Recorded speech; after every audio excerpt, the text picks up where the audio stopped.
नमस्कार साथियों, आज इस वीडियो में मैं आप सभी के लिए कब्ज को मिटाने के लिए बहुत ही अच्छे योगासन लेके आई हूँ और आप जिन्हें करके अपनी कब्ज की समस्या को हमेशा के लिए दूर कर सकते हैं। साथियों, कब्ज की समस्या एक बहुत ही गंभीर समस्या है और बहुत सारे लोगों में है, इनफैक्ट बच्चों में भी हो जाती है। कब्ज के बारे में मैंने पहले भी बहुत सारी वीडियो बनाई है, आप उसे विजिट कर सकते हैं और देख सकते हैं। साथियों, चैनल पर ज़रूर विजिट कीजिए और अगर अभी तक सब्सक्राइब नहीं किए हैं तो प्लीज़ जल्दी से चैनल को सब्सक्राइब कर लीजिए और बेल आइकन को भी प्रेस कर लीजिए। ज़्यादा से ज़्यादा लोगों तक शेयर कर दीजिए जिससे ज़्यादा लोगों का इसका फ़ायदा मिल सके और हमारा महर्षि हेल्थ केयर परिवार बहुत बड़ा बन सके। हम सभी साथ मिलकर प्राकृतिक तरीके से सभी को स्वस्थ रख सकें। चलिए आगे बढ़ते हैं योग अभ्यासों की तरफ। सबसे पहले अभ्यास के लिए हम इस तरह दंडासन में सबसे पहले बैठ जाएंगे। गहरी लंबी सांस भरेंगे, इनहेल करेंगे और एक्सहेल करेंगे। उसके बाद इस तरह वज्रासन में आ जाएंगे घुटनों को मोड़ते हुए। वज्रासन में बैठने के बाद इस तरह हम मंडूक आसन का अभ्यास करेंगे। अपने अंगूठे को इस तरह हथेली के अंदर मोड़ लेंगे, उंगलियों से अंगूठे को दबाकर और फिर इस तरह बंद मुट्ठी को अपनी नाभि के दोनों तरफ इस तरह आपको अपना हाथ प्लेस कर देना है, इस तरह प्लेस कर देना है।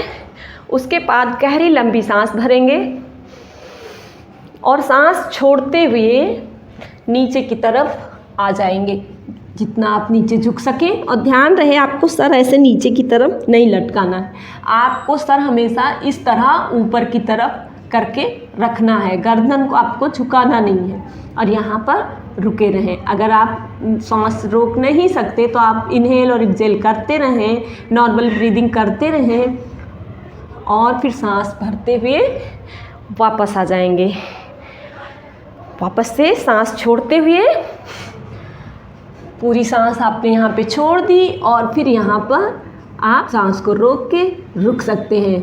सांस नहीं रोक सकते तो फिर आप नॉर्मल ब्रीदिंग करते रहें और जितनी देर यहाँ पर आप आराम से रुक सकें उतनी देर रुकेंगे और फिर वापस आ जाएंगे। अब आप मंडूक आसन का जो अभ्यास है उसे 1 से 5 मिनट के लिए ज़रूर करें। कोई भी अभ्यास जब आप 1 से 3 मिनट तक करते हैं तभी उसका पूरा लाभ आपको मिलता है। अगला अभ्यास हम करेंगे सुप्त वज्रासन का। सुप्त वज्रासन के लिए हम इस तरह अपने घुटने को पहले ज़मीन पे रखेंगे और फिर धीरे से अपने सर को नीचे लेकर जाएंगे और फिर अपने दोनों हाथों को इस तरह पीछे की तरफ फैला देंगे। अपनी पूरी बॉडी को स्ट्रेच करके रखेंगे पीछे की तरफ यहाँ पर और आराम से यहाँ पर रुके रहेंगे। चाहे तो आप नॉर्मल ब्रीदिंग करते रहें यहाँ पर और जितनी देर यहाँ पर रुक सकें उतनी देर यहाँ पर रुकेंगे।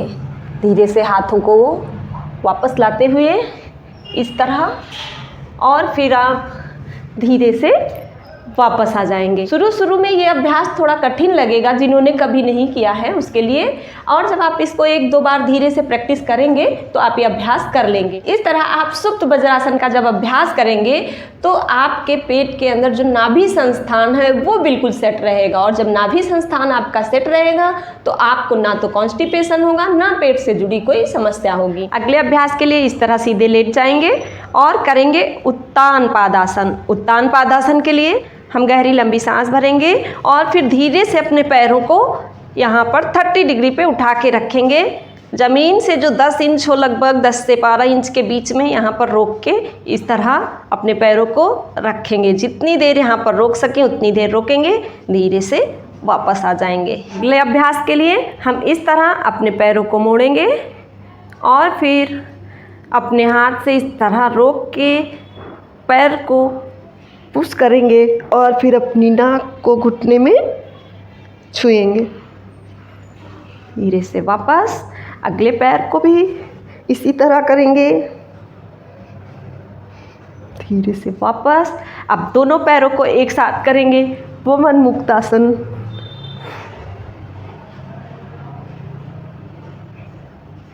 जिसको भी सर्वाइकल स्पॉन्डिलाइटिस हो वो अपने गर्दन को ज़मीन पर ही रखे, उसको उठाए नहीं। धीरे से वापस आ जाएंगे। साथियों, इसके अलावा आप कपालभाति का भी अभ्यास कर सकते हैं और फिर उसके बाद अनुलोम विलोम का भी अभ्यास कर सकते हैं। इस तरह सीधे बैठ जाइए कपालभाति के लिए और फिर सांस लेना है और बाहर छोड़ना है। कपालभाति की पूरी वीडियो देखने के लिए आप चैनल पर विजिट करिए। प्राणायाम सेक्शन में आपको सभी प्राणायाम मिल जाएंगे।